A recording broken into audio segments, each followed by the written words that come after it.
So thanks for having me today, and thanks for the nice introduction too.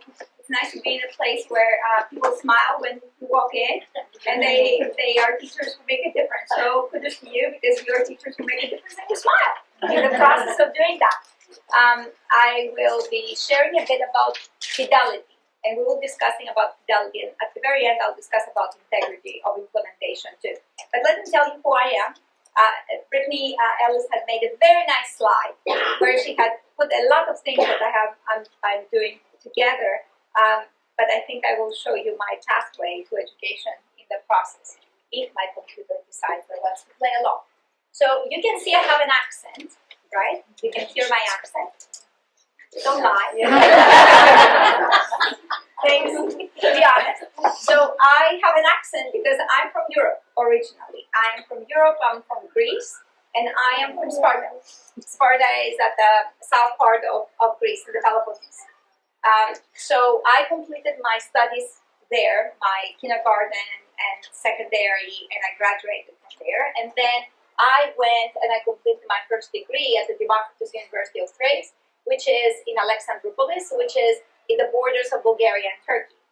And it makes a big difference when you're moving from a rural area and you're going to a place that's multicultural, that has different religions, and it has very different visuals for you too. This was the first time that I would hear, for example, a muezzin calling for prayer.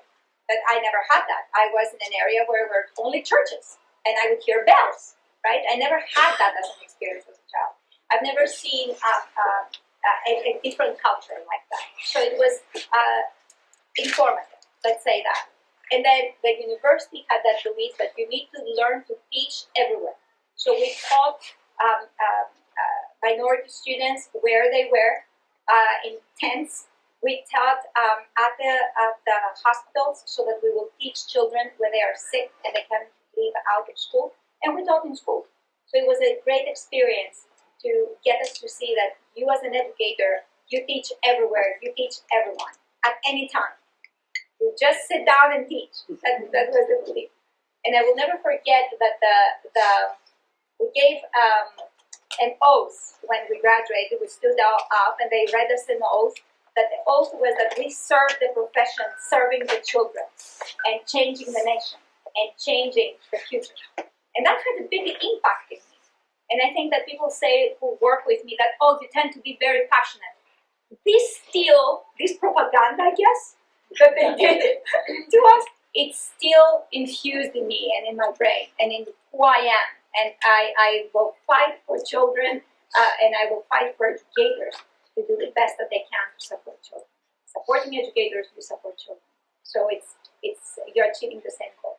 So I finished from there, and then I did what most people do from my area, in the rural area. They go back and they teach in the rural area. So I went back and I taught in Sparta, and actually my sisters are there and they teach too. My sister is a teacher and she teaches. She actually retired this year, but she is there. And after that, I went to the University of Delaware, where I completed a master's in reading.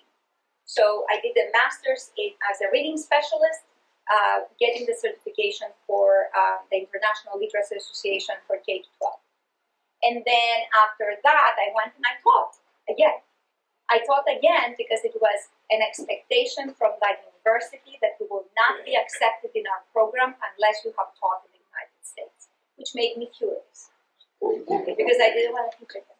But it was a very good experience. It was a very good teaching for me, learning for me, because I came from a national curriculum, and now I was working with a state level curriculum.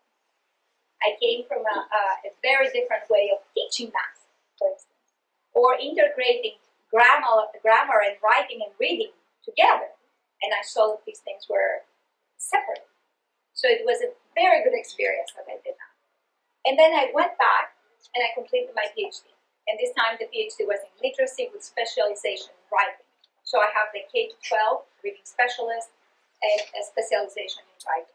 And then I did a postdoc after that, where I work now with development of curriculum for post-secondary. So I did the K-12, now I work in post-secondary, community colleges.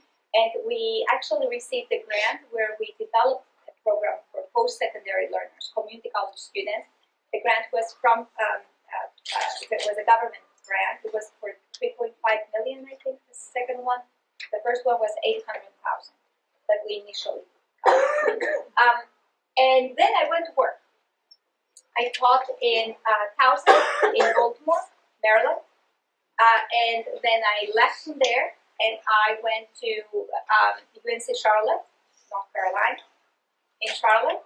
And by the way, they didn't push me to leave. I chose to leave. And then I was very greatly persuaded to come to Tennessee, and I've been in Tennessee since 2018 that I moved here. And I got my tenure here in 2021, and I'm the instructional team leader for literacy. I am the director of the Literacy Specialist Program. I'm a member of the International Literacy Association Board of Directors, and I serve literacy in any possible way that I can. So my line of research now, because I do research, and that's why you'll hear me talking a lot about research, but I'm not one of these researchers who do research in a lab. I don't do research out of classrooms. I am in classrooms. I live school. I am in live teachers. I know the struggles. I know the policies. I know all the challenges because I live in schools. I don't design things out of school. I design things with teachers, with schools. And whenever I do research, when I do design-based research, it will be with teachers to design things, and then we are working through things of what works and what doesn't work. Now, we have colleagues in this place, in this school, that are participating, and they hear me say, what works? Why doesn't it work? How do you know it works? It's because we try to tweak things to make them work for everyone, not to push something, to force something to make it work when it doesn't fit, it doesn't work. So my research is on writing instruction. If you Google me, you'll see lots of books and work on writing, on reading and writing connections as well. And then on motivation, but not motivation on how do you feel, not motivation on do you like something? This is not the type of motivation I study. I study motivation, meaning that I study the construct of goals, orientation, of beliefs, self-efficacy, attitude, affect. So I study them as constructs, and I see the effects of those in performance in reading and writing, or the reading and writing, how it affects them, and teacher motivation as well. And then I do lots of professional development at scale. So I do professional developments with a goal of reform, of changing practices, and establishing a new norm, if I can say that, with the goal of examining, is it feasible and is it sustainable? Meaning once I leave, and I leave you, does it continue without me being there? Right? That's the sustainable part. And the feasible is, does it work? Or do we stretch you to make it work when it doesn't work? Right? So we examine feasibility and sustainability. And recently, and I just published a paper on that actually too, I did the distance learning. We tried to examine professional development online and how does this work, and how does it work if we give a very structured approach to teachers? How does it work if we provide them coaching and a structured approach? And how does it work if we let them do what they know? And as you can imagine, we found that the coaching plus give them structure was the most effective compared to give them just the structure. And then I do also work in post-secondary with the curriculum I mentioned you, and now we have a grant with Georgia State where we are designing a program for adults. So I go across K-12 and adult. And we do have a lot of work done that's in reading and writing, but also it is in word recognition, advanced decoding, which is a program we are now designing online. And we have these websites. The website is Developing Strategic Writers, where we have a lot of resources free for teachers, and the big word website, which is also with a lot of resources for teachers. And this one, we are building now the website for this website to be now asynchronous online training of teachers, because we have teachers who went through the asynchronous online workshops but they went through our e-canvas catalog, which is, we paid for them to access. The goal is for everything to be open access, so everyone will have access to this moving forward. So these are the resources, and we have, as I said, lots of resources. You will find a lot of free things here, free articles, free chapters. I constantly ask my publisher, can we make this free too? So it's always a challenge. So I try to get more and more things free for teachers. So I would like to discuss with you today about fidelity. And because this is a term that sometimes teachers hear it and they say, there is a sigh when there is the term fidelity. We need to be implementing something with fidelity. I want to discuss with you fidelity, but also I want to discuss with you the logic of curriculum, because I designed curriculum. So what I showed you here, this is a writing program, this is a word recognition advanced decoding program. And I want to explain to you the logic of curriculum too. So what is fidelity? Fidelity has to do with how closely are you teaching, are you aligning your instruction to a program that was designed with a specific goal in mind. So imagine that someone designed something, tested that something with specific components in place, and structures, and language, and procedures. So the goal of fidelity is that you are teaching it exactly as it was designed and it was tested. So why do I keep on saying the term tested? Because programs that they ask you to teach things with fidelity, provide instruction with fidelity, they have been tested under specific conditions. So when decisions or guidelines are made that this works, right? When there is statistical significant difference that says this works, it works under this condition that it was taught with these parameters. Meaning that if there is an alteration of the parameters, the results will not be the same. Do I make sense? So this is what fidelity is. And now when we're thinking of fidelity, it has to do with adherence to the program's design, the consistency across the classrooms and across the sessions. So it's not just that it is taught, I teach it when I meet with my group, right? And I teach it in my group, and I teach it, I follow the program. It is that it's consistently done across all sections and across all classrooms. So we are thinking of fidelity seeping across, not just within one small group. And then it requires proper workshops and support of educators. You can't teach with fidelity unless you get coaching and you get support. You need to be observed and be given feedback, which is why I said to the colleagues who are working on our program, because I sent them feedback, I sent them written feedback every day for them to apply.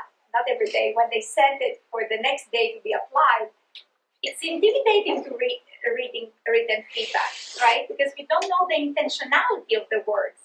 And I said, think of me with a smiley face behind saying all these comments that I'm giving you. And I'm trying to include happy faces in there so that they will see that it's not, I'm not yelling behind saying that we didn't do something. Because it's difficult to get feedback in order to change instruction, right? You have all been in the case where you receive comments, and as teachers, I can tell you that I would get 15 good comments. One negative was enough for me not to hear all the 15 good things or to read all the 15 good things. These were teachers. So it's very difficult to get that feedback, but we can if it is continuous. It's not a one-time feedback, because if it's a one-time feedback, it is punitive. But when it's continuous, it becomes routine. That, yeah, I improve because I get feedback from people. People will come observe me, give me feedback. So you develop a different way of seeing the function of feedback in your professional learning, in other words.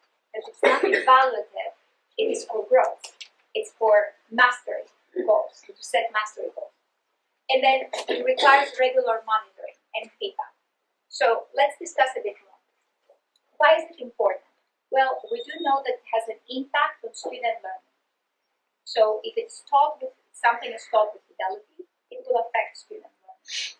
Consistent implementation helps all students have access, not only some. So when it's done consistently, all will pay attention and all will have access to the same content. So it's important not just to do it, but to do it consistently across time, not only across the day, across time, across the week, across the quarter, across the time that we're implementing something.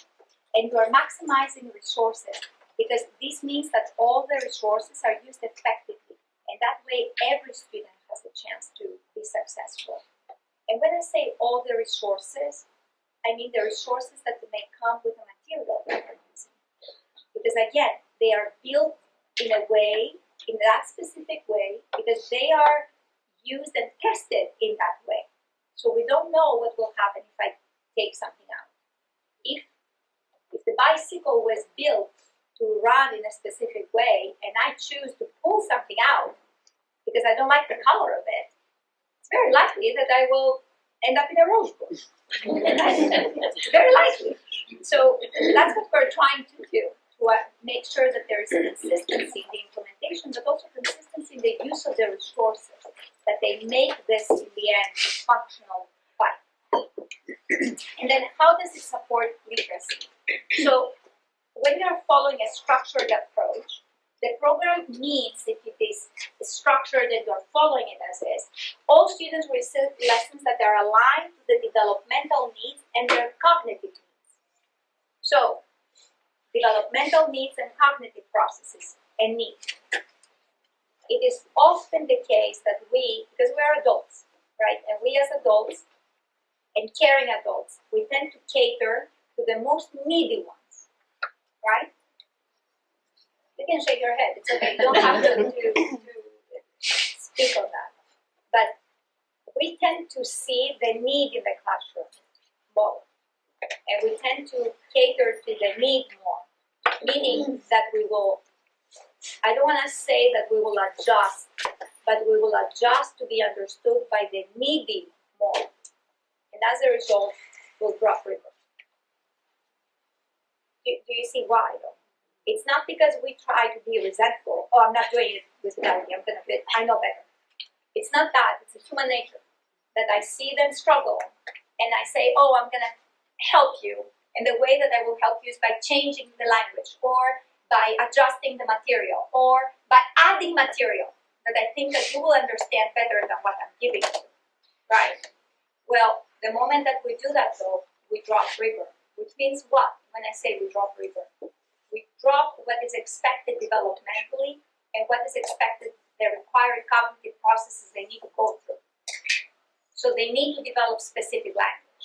The students need to have specific academic vocabulary. Not because I say so, but because if they don't acquire it in a specific grade level, in a specific course, in a specific lesson that they get, this is going to become an avalanche of failure down the line. So something that I remove to support them there is going to inhibit them down the road, even though for the moment they will be successful. Right? So do you see that it's human nature? So I'm not going to say to you, drop your human nature of caring. No, I'm not claiming that at all. But I will talk about the rigor and consistency between Tier 1, Tier 2, Tier 3. So when there is that consistency between Tier 1, Tier 2, Tier 3, and I heard that you read about the opportunity document from TNTP, which is one of the key points that they found, the consistency between Tier 1, Tier 2, Tier 3, consistency across resources that they were used in the school, that supports the students who are needy. But in the grade level expectations, I will keep grade level expectations, because they need to hear that language, otherwise they will never hear it. If they don't hear that vocabulary, they will never hear it. If they don't see me making connections that are challenging, text-to-text connections, connections to identify theme, for instance, they will never be able to do that. So they need to be exposed to this, because just because they cannot read to decode, just because they cannot decode well enough, it doesn't mean that they cannot understand well, or they cannot speak well. So we can use all these to leverage and to bring them in the task, to contribute and to learn. And there are pedagogical strategies that we are utilizing. We do choral reading, we do partner readings, do ways to support them with their fluency development. But if they can't read very well in 5th grade, they will be a tier 2 to support them on that. I should not dumb down the content of the reading to make sure that they can read it. Because the moment I did that, and I brought them, let's say an article from Teachers Pay Teachers that is more on their level, the moment I did that, I brought down the academic. Not the expectation, their exposure to what is expected for them to learn developmentally for the grade 5. So in the end, it's not helping them, it's hurting them because they never heard such vocabulary. They never saw complex text. They never saw text structures that they are more demanding. They never saw a text that is 3 pages. They saw things that are paragraphs. And they don't have stamina. And then we're complaining, oh, they don't have stamina, they can't read. Of course they can. They have been reading little paragraphs all the time. And now we're saying to them, oh, now read a chapter. Yeah. It can't. I can't be training them for a triathlon by just working in my backyard. I need to really take them to the field. So also, if it's targeted, it allows for timely adjustments and targeted intervention when students are struggling. And your programs allow this. Usually there's a guidance that says if they can't do this, then do this. So there is a guidance of what to do. And then it's evidence-based practices. And I will keep on saying the difference between evidence-based practices, between research-based practices, between best practices. Best practice may be something that's working for me, right? It has been working for years, and that's teacher lore, where I say it's working. I've been using it for years, it's working. Compared to what? It's working for me and for the students I work with. But compared to what? How do I know what it does norm-based? Did I compare it to the nation? Did I compare it to other norms, to standards, to see if it works? Maybe it worked that year because I had an amazing group. Maybe it worked that year because I was in a very good mood and I made everyone smile and I made everything work. Maybe it worked that year because I had 3 kids that they were pulling the rest of the team. The dynamics of the classroom, sometimes they play a huge role. And the opposite. They can change things. How do I know? That is why when you're using evidence-based practices, you have some parameters that tell you if you teach something in these conditions, under these guidelines, this is the anticipated outcome. So the trick there is to teach it within the guidelines. Because if you tweak it, then you don't know, is it that it doesn't work? And I will say this to you, maybe a program doesn't work for a setting, but you won't be able to tell if it doesn't work unless you do it as is. Because if you tweak it, then how do you know it doesn't work? Maybe it doesn't work because you tweaked it. Do you see that we need the evidence to say this doesn't work as is, it needs to be revised like this. But first we need to teach it as is in order to be able to make that decision. And then what are the effects of low or no? We have cases of no fidelity too. There would be great inconsistency. And I will tell you how I was able to see this often. All the teachers, let's say in 1st grade, are using the same program, right? And then the students go to 2nd grade, and we shuffle. We don't use, usually in the schools I work with, I collaborate with, we shuffle the students. When I look at the data in the classrooms, I always see the data from the classroom they came from, and I compare them to the average of the grade, and to the norms that are expected, right? So I have Zoe, I have Brittany, I have Mary, I have Fran, right? And then these were the 1st grade teachers, and their kids were shuffled and they came to 2nd. So when we look at the data in 2nd, I won't look at them only in the classroom they went. I will look which is the teacher they came from. Because then I compare what is the average of these kids, right? What is their performance compared to the norm and compared to the average of the grade. And if I see that Zoe's students were lower for that year, I will have from the beginning of the year support in that 2nd grade classroom that has those majority of those students. And for that year, I will have someone supporting Zoe. Because Zoe didn't perform as expected to the norm, right? And I didn't see it at the end of first grade. I saw it in the entry of second grade. Do I make sense? It's not punitive. It is, I see that something is not working. Why will I wait until December to catch those kids? I know that something is not working. I need to help from the very beginning because I don't have time. Second graders who don't know letters, who don't know sounds, who cannot sound out and blend, second graders are a year behind. So they will struggle. So I cannot let them. I need to be very aggressive and I need to have an extreme rigor because they are behind. It's remedial. Whatever I do is remediation. So I need to push you to get back on grade level expectation. I cannot go on my pace, right? So that's the logic in this. And I say this because in that case, Zoe was inconsistent. So because Zoe was inconsistent, the effect was not just on a child, it was in a classroom. But now that group moved to the next classroom and they created inconsistencies for the next grade teacher. Do I make sense? So I always say to principals, I don't like star teachers. It sounds horrible for a teacher to say that, which I want to be a star too, as a teacher. I don't like star teachers, meaning all teachers in a grade should be the stars. Everyone should be high performing and be a star. So I don't like it when in a class, in a grade, there will be a teacher that is the teacher who is making magic and all the students grow. No, all teachers grow because once they shuffle, once the kids are shuffled, they will go to different classrooms. And I want the next grade teacher to have equal opportunities to be as successful and as a star, in other words. Wasted resources, time, effort, and resources can be wasted if you don't have fidelity. And then the outcomes for the students will not be equitable. And usually what we see here is the math effect again. The rich gets richer, the poor gets poorer. So we will see students who are low performing even more, performing even less.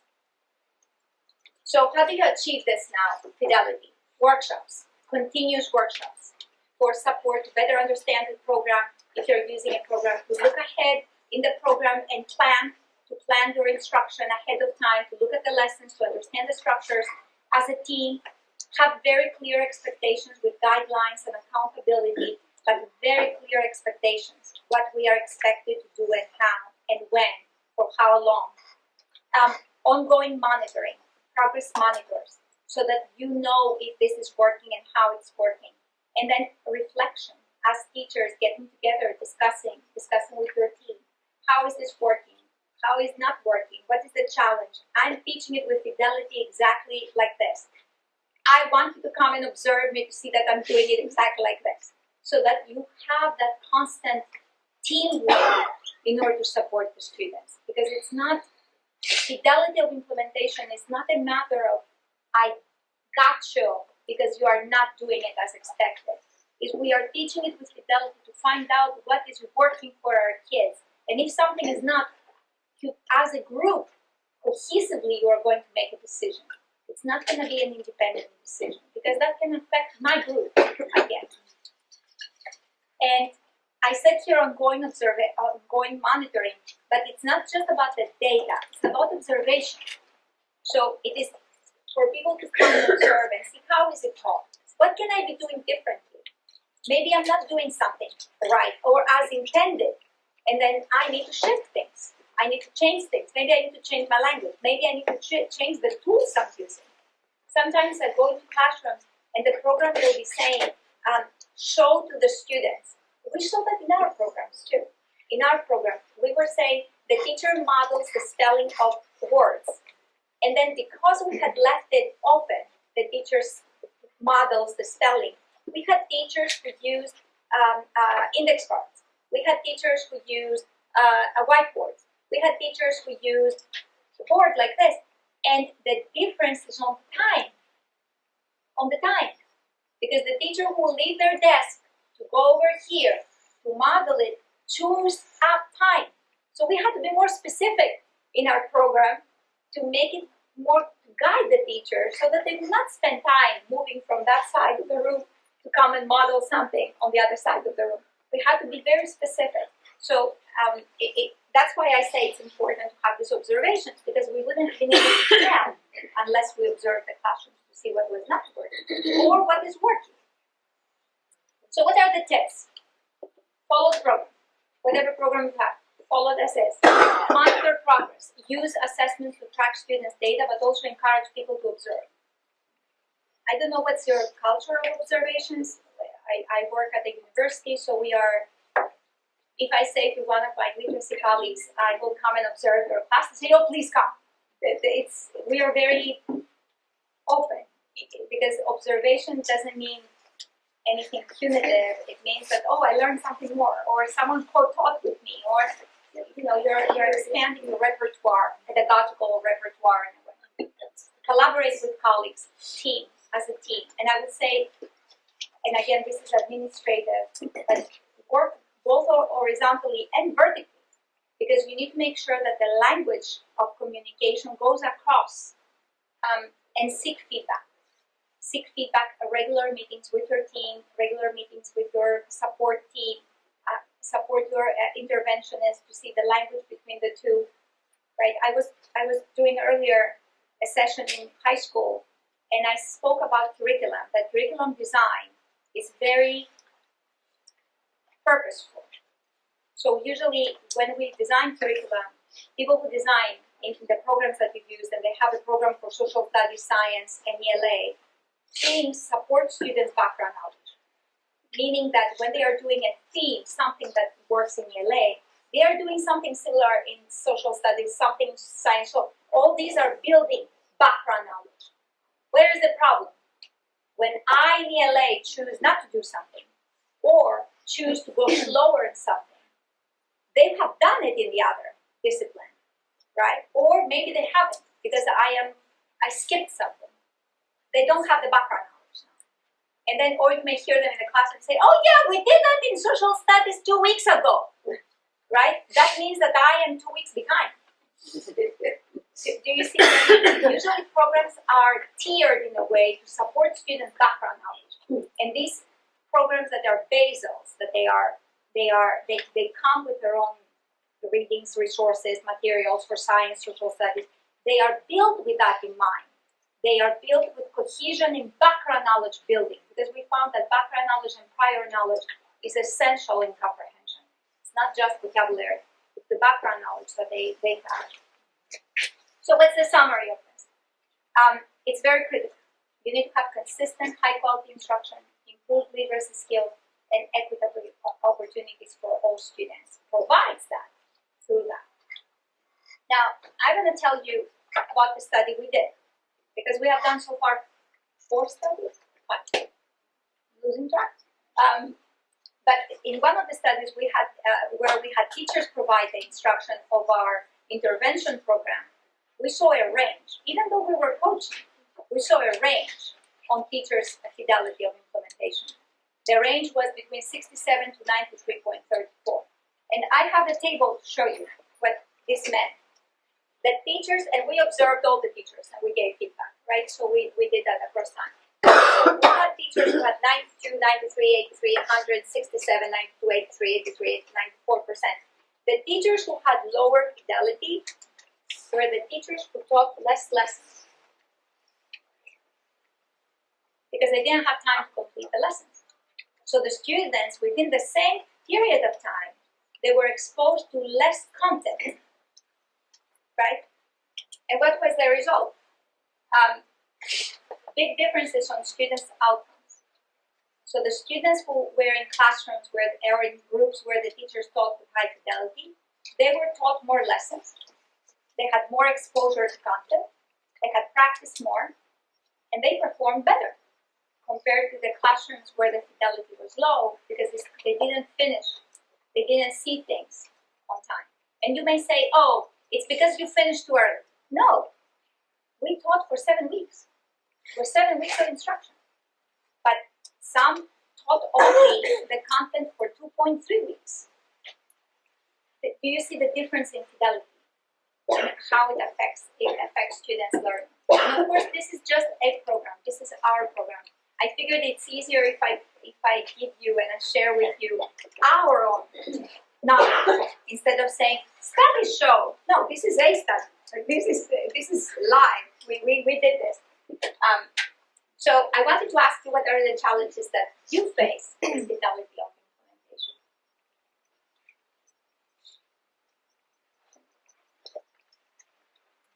And you can discuss if you want in your small group or with your shoulder buddy, and then you can share.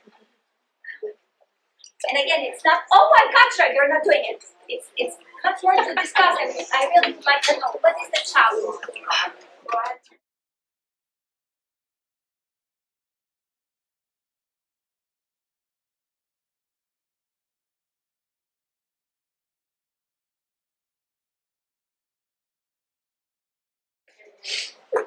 What are some challenges? Yes, again. I think the lack of feedback. I feel like there's not enough what's working, what's not in my room, with my students. I think that makes it hard to have fidelity and know if it's going well or not. Yeah, because then you have that, I don't want to say you're in a vulnerable spot, right? And it's insecurity. Am I doing it right or am I not? So that's why it's important to have coaching, ongoing. Let people come in, invite people in. I don't know you're the people again. I'm making notes. You go in. Because that is, honestly, I will tell you that it changes completely the culture of a school if you have that openness in feedback. Because feedback is, if it is informative for your practice to change your instruction, it can be very powerful for you as a professional. Because then you develop what we call professional goals, not just instructional goals. Instructional goal will be what to change in my instruction. Professional goal will be, okay, I don't understand X well. Let me study this. Let me read more about this. So then you advance on your own knowledge and skill, which is lifelong learning, right? But it has to come from somewhere. So if I know what I'm not doing very well, I can improve by that, right? So it's important to have feedback. So thank you for sharing that. Because it's essential, both for Tier 1 and for Tier 2, right? For all and Tier 3 too. Anyone else? Oh, I heard you chatting, all of you. There's something more than just that. We're talking about absenteeism because obviously right now we're at a place where there are lots of reasons why students are at school, sickness, living situations. But if you're teaching on a 5-day, pacing, and the rest of your class, 75 is on day 4, day 5, and you have there's students who walk in and they haven't been introduced to any of it. Do you quickly teach it or do you dumb it down so that they can understand and be included? It's kind of once again, it's a teacher move. Am I just going to quickly teach this to you, feed it to you, and hopefully you'll get some of it? Or do I slow down with the risk of being oh, you're going too slow? Yeah. Or are you slowing the rest of the class down to accommodate the 3 students? Or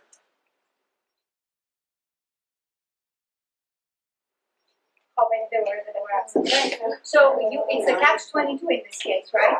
Because you're saying, will they catch up if I move on, or do I pull them on the side and I do this on my own time in order to support them because they were absent? So this happened actually in our program too, because we had students who were absent, and in that case I said, no, we need to catch them up.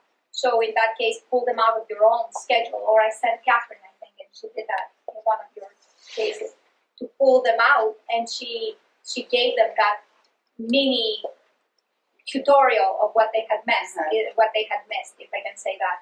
So I think that this is something that can be discussed as a group. First, is one big issue. Why are they absent?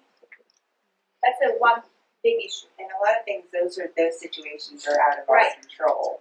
Some of them, though, may be part of that control. Because I will And know not that being here is students... completely out of our control. Right. So students who are in 4th and 5th, sometimes they choose not to go. They have that...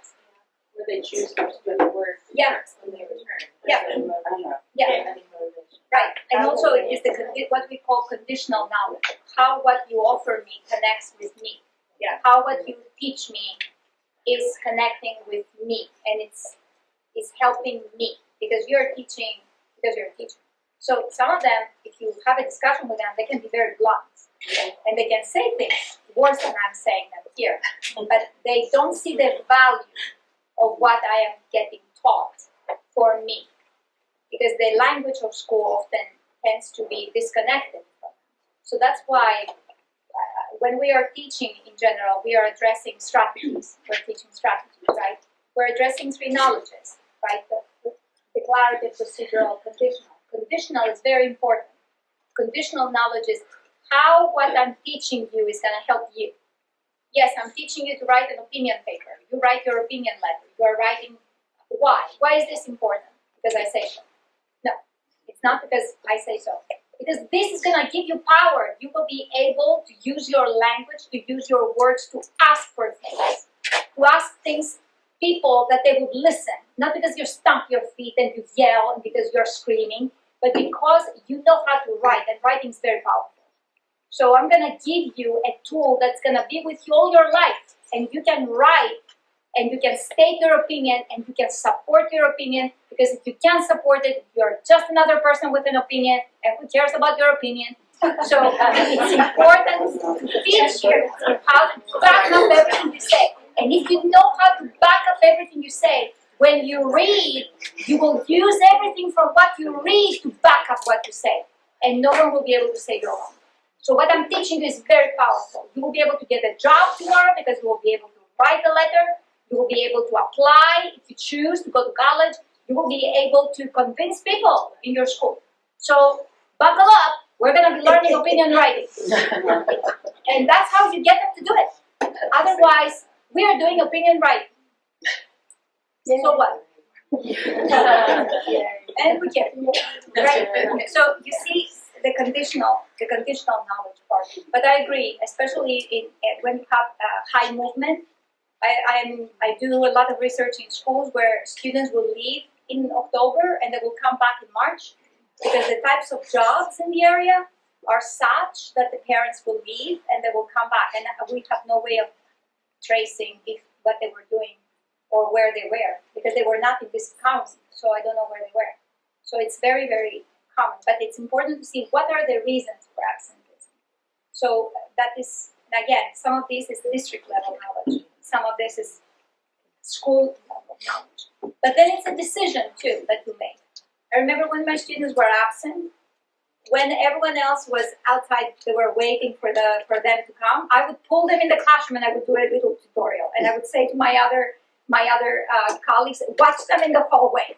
And I would just grab them in because I knew that this is it. If you don't learn how to read in first grade, that's it.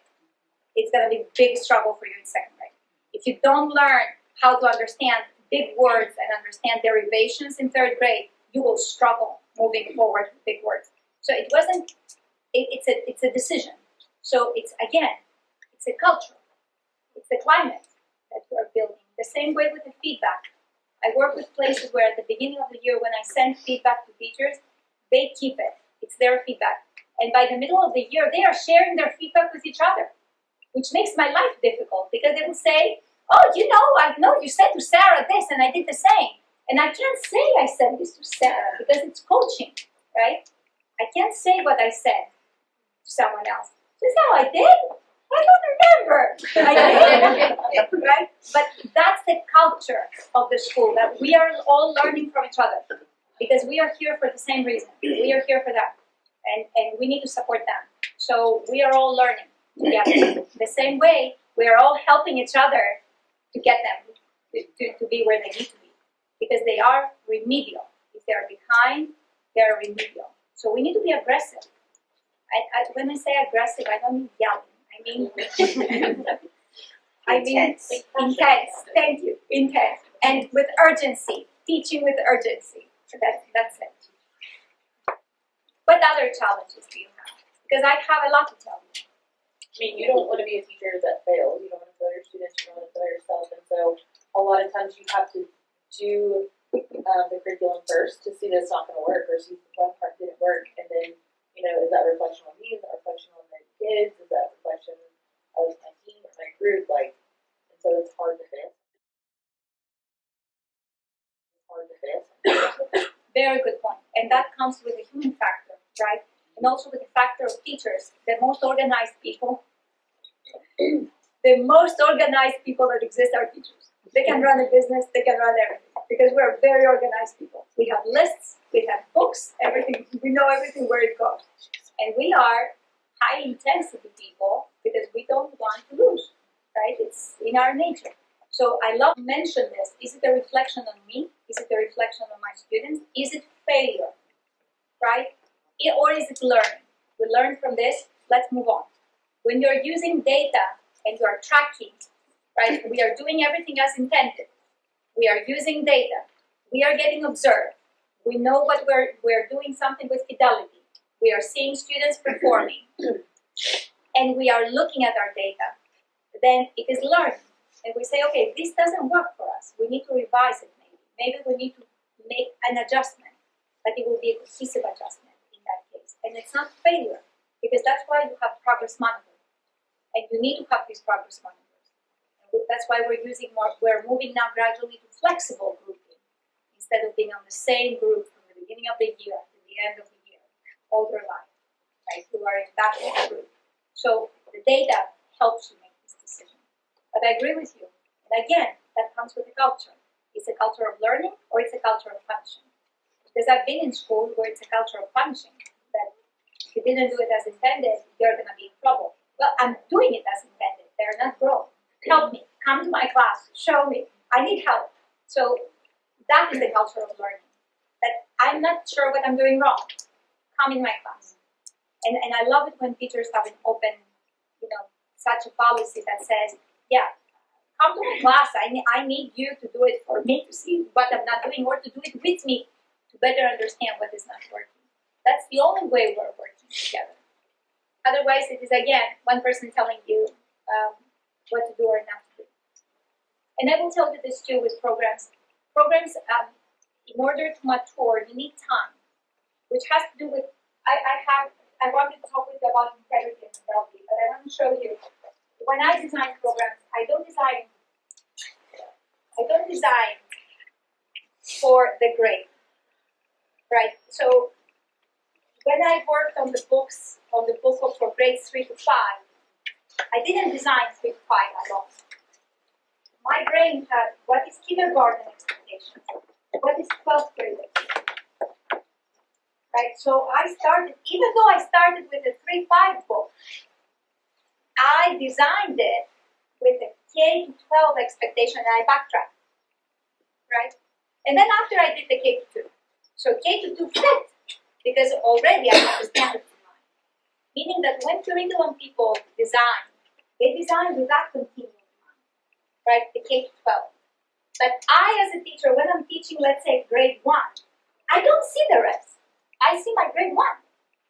Do you see how challenging that is? That is why I always say at the beginning of the year, when you're looking at the curriculum, I suggest to look at the scope and sequence of the curriculum for grade 1, 2, 3, 4, 5. So the kindergarten teacher can see what they're expected to do in grade 5. Everyone sees what is the expectation. Otherwise, it's, again, human nature. This is what I have, this is what I'm doing, this is what I'm teaching. These are my kids, right? Don't touch them. They're my kids. This is my grade. So why do I say this though? You have grade 1s, you have grade 2, 3, 4, 5. Usually in programs, we will have introduction of a topic, introduction of something, reinforcement of something, mastery of something. And that may come in kindergarten. So I'm introducing a concept. And during the year, I will be reinforcing it, and I will be supporting students for mastery. That one thing will be the basis for what they will see in grade 1. So if on kindergarten, I took it out and I didn't do it, I didn't do it when it was introduction. When it was reinforcement, they were confused because I didn't do it when it was introduction, right? When it's reinforcement, they were confused. When it was mastery, they were gone. When this comes now in the next grade to build another competence on top, there is no background for that field. Do you see what I'm explaining? We complain a lot that they don't have fluency here. Fluency doesn't build here. It builds competencies in kindergarten to happen. And then specific competencies in grade 1, and then we have specific expectations for grade 2. So a decision that is made in kindergarten that I'm going to take this out, for instance, or I'm not going to spend as much time, they know, right? That affects them down the road. It's not just for the grade. In the grade, they may be doing great, right? But competencies built across grades. They are not just within that specific grade. Do I make sense of it? Yes. Do I? Oh, sorry. Yes, I want to make sure that it makes sense, though, the rationale. Because you will see sometimes that we are reaching a point in 5th grade and we say they can't make inferences. They are not able to do text-to-text connections at all. Well, lots of this is built in these 2 grades, 1 and 2, right? The whys. Why and how did you know? What does the author say? What would you say that he is a mean? Why would you say that he is mean? Right? That is an inferential question that has to do with the personality trait.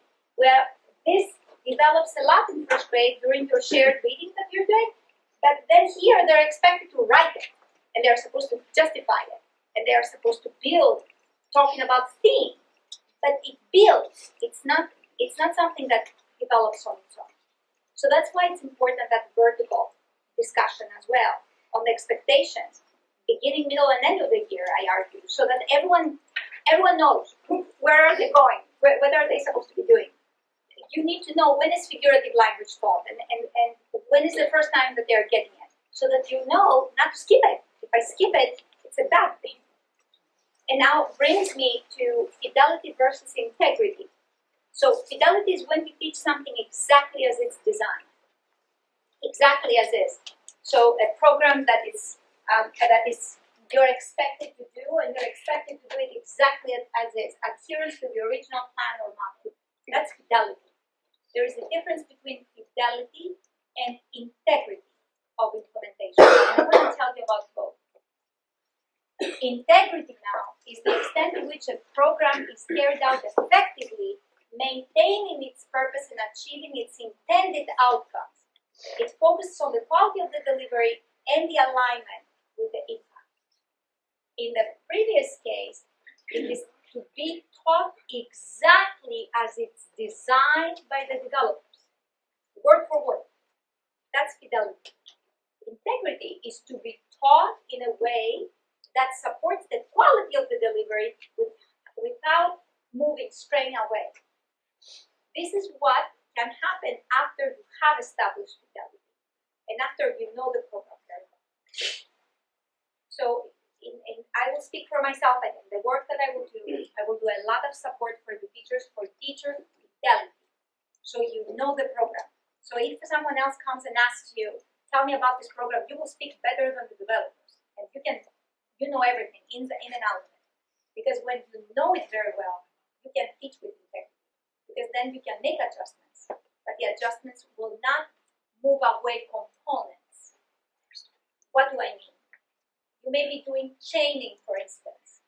You won't skip chaining, because chaining is important to include when you're working spelling or reading chaining, or making words, as Cunningham used to call it. So you won't skip it, but you will do less words.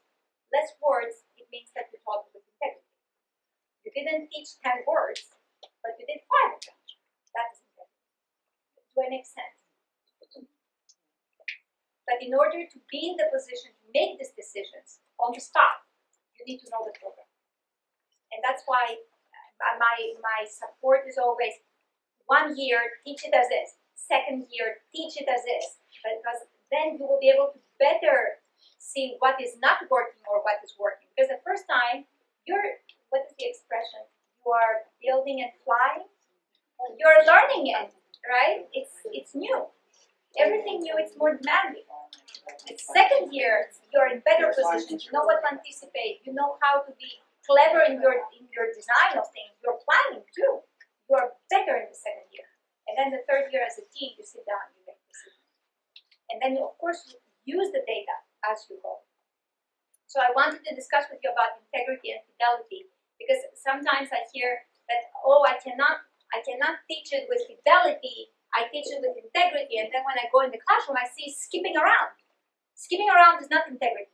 Skipping around is moving the components that we know are working. Because again, once you move it, you are affecting the continuity. It is not that you are affecting the year's goals. We don't design things for the year. We design things for the graduation. We don't look only for 1 year. So things are building on top of each other. That's why I always say to schools, at the end of the year, get the kindergarten with first grade. Look at your data. How did the students do? Do the same in August. When you have summer loss, because we know the impact of summer loss, right? Do the same. And then let them sit and see the first grade teachers. What is it that they're missing when they came to do in second grade? Because that is what I should be building in first grade. Same with second to third, third to fourth, fourth to fifth. Fifth to sixth is a problem. There's usually fifth to sixth complaints. So it's difficult to get them together, but it's important too, because fifth grade needs to know what is it that when they left and they came to you, I could have done differently to prepare them better to be successful, right? And we are human. We equate student success with our success, right? When my students pass praxis, I consider that the program is doing great. When the students don't pass praxis, I have a heart attack. Because I think that my program is not doing something right. So it's not my program, it's a program, but it's a human nature to individualize it, personalize it, and we care for them. So it's important to have that cohesion in the communication within grade level, across grade level, with lots of support. So I don't know if I'm adding more to your plate now, but it's important that you get the feedback. I will tell you for the program. May I say about the program that we're doing now? So I said to our participants that I will be giving you feedback. Do you know how intimidating it is for them that I will be getting feedback from me?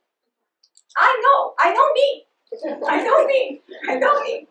And you are getting feedback from the developer of something too, who speaks another language and speaks very quickly, and you can't understand her all the time. So it is difficult, but I will tell you that from first feedback to the second feedback, there was 50% growth. From second feedback to the third feedback, 100% fidelity. Huge difference. Why? Because the feedback was direct. It was very specific. It was specific to the expectation. It was not that, oh, you were not sitting well. Make sure you're sitting closer to the desk. No. It was specific to what the expectation of the program, on the lesson was saying. And it was a huge change. So, which makes me see what? And confirm what? What I've been knowing for 20 years now. I've never met a teacher who doesn't want to do well for their kids. And teachers need feedback. And they welcome the feedback because they want to do better. So if you give them feedback and they know your intentions again, that why you're giving that, or what is the goal for that, you have the best advocates for your kids and the best team. Not team for the grade, team for the school. It's the climate of the school that lifts students up. It's not just the magical one.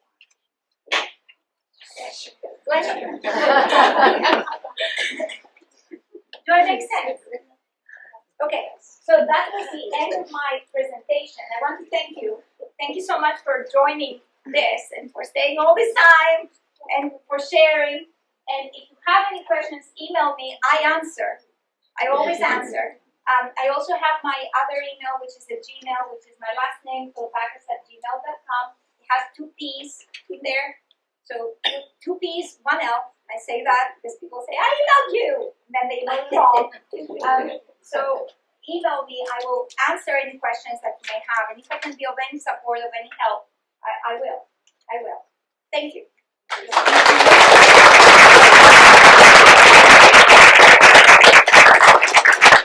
Keep on doing the work you're doing. And I always say to students, break a pencil. Break a keyboard. You make a difference.